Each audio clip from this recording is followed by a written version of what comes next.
Hey guys, it's Rage of Demons RPG coming back again, as promised. Okay, so next topic of conversation today: power gamers. This is sort of in reference to a few of the videos that are floating around in the community.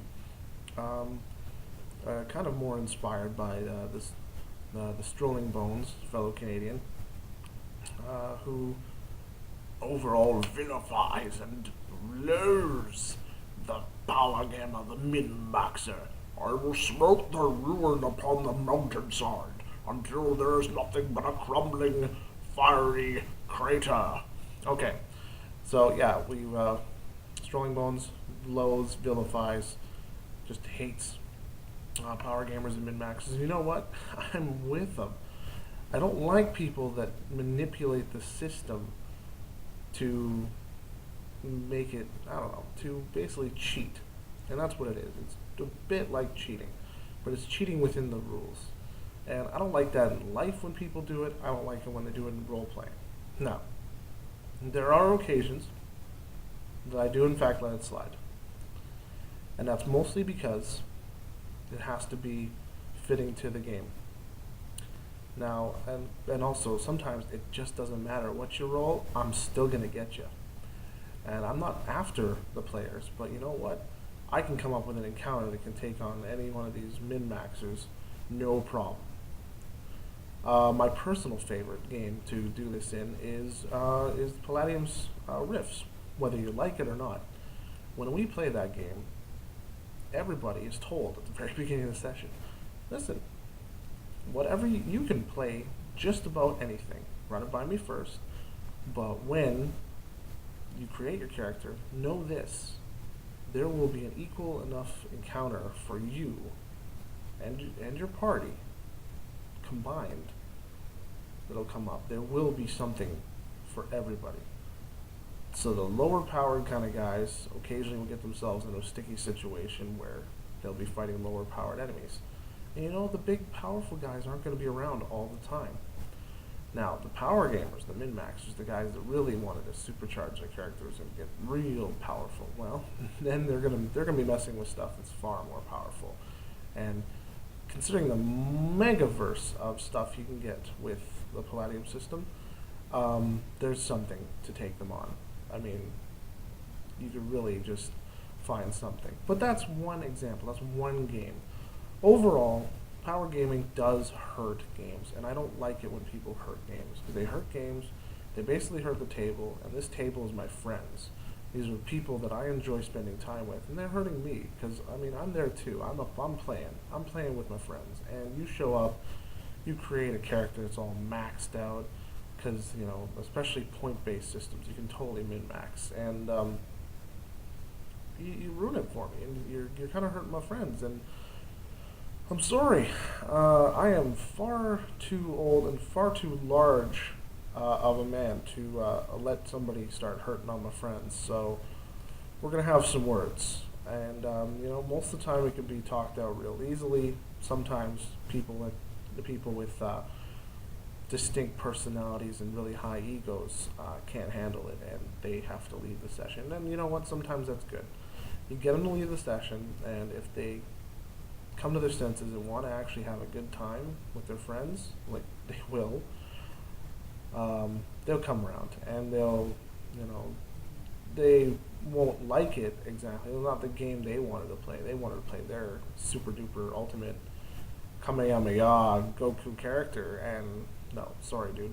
I'm not, I even had to have a few conversations with the guys that just roll well. I have one individual who is rolling, 18s a lot in second edition, third edition, you name it. He was doing this on stats, and I'm like, you roll him in front of me. I thought he was fibbing on me. Nope, 18s. Just boom, boom, boom. At least 4 of his stats were an 18, and I was like, holy. I asked him to roll my NPC dice for half the session, just to see if it held up. And yeah, you know what? That was a bad session for the players, so we never did that again, because they were getting smoked. Because I roll like crap, and maybe I'll get into why I roll like crap in a later video. This is one of my best stories to tell at conventions. Okay, so power gamers, I don't like them. Power gamers need to leave that shit at the console, leave it in the PC world, because you are ruining the whole. You're missing, as Sterling Bones pointed out, you're missing the point. Role playing is the first two words in the RPG, right? Role playing game. Game is the afterthought. There has to be established rules. There has to be a system to play off of, so we can interpret reality whilst we're role playing in this fantastical world, this science fiction world, this steampunk fusion thing, whatever it is we're playing. There needs to be some semblance of reality so we can suspend disbelief and play. That being said, role playing is what makes this better than, and will always make it better than, any programmable game out there, period. I get a lot of enjoyment out of some of the stuff that BioWare has been putting out with their RPGs, because of the distinct choices you can make. However, they still are limited by human programmers that only can program so many different alternate storylines, because it's a lot of work for each storyline. In our hobby, things can turn on a dime like that, and we can adapt. We will continue playing, and that's the fun. And to have a min-maxer present strips all that away. That no longer do we have to really, struggle as characters and come together. We basically just send, our star quarterback in. He goes ahead and mops up the place, and the rest of us just sit around and collect experience. It's not a fun game. You need to have team involvement. It's your group of friends. I mean, if we were all into, if we were hardcore into basketball, guess what? Not a lot of us would appreciate sitting on the sidelines while one guy showboats. So, power gamers, I respect that you game. I respect that you've chosen tabletop gaming as one of the mediums that you choose to express your gaming, love. But be aware that you're hurting your friends. You're hurting your game. So put a cap on it. Change it up. You might find, as a role player, as a player, you might find that by limiting yourself just somewhat makes you really think outside the box and provides a challenge. I mean, think about it this way. Remember the first time that you switched up the difficulty on a computer game or a console game? Easy was fine, and you got to see the story.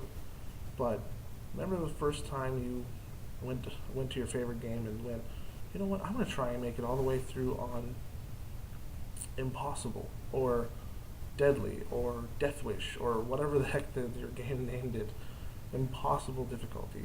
And the enjoyment you had out of that, because then you started getting a rush, your heart started beating a little bit faster, because guess what? Holy crap, I'm actually not that good. And I mean, that's half the reason why people play online, is because the computer no longer challenges them. They need to get something to keep their juices flowing. And role playing is the same thing. So I know we all don't like to lose. We all don't like to be the weak guy. And some of us in life, unfortunately, are dealt the hand that we are the weak guy. But in a gaming session, we don't judge your character based on his strength or intelligence or charisma. You're a part of our adventuring party. You are a cog in our machine, and only when each cog is moving in conjunction with one another can the machine run. Otherwise, it just breaks down. So that's my take on it. Take it or leave it. That's it for this one. Keep the dice rolling, guys, and I'll see you in my next video. Cheers.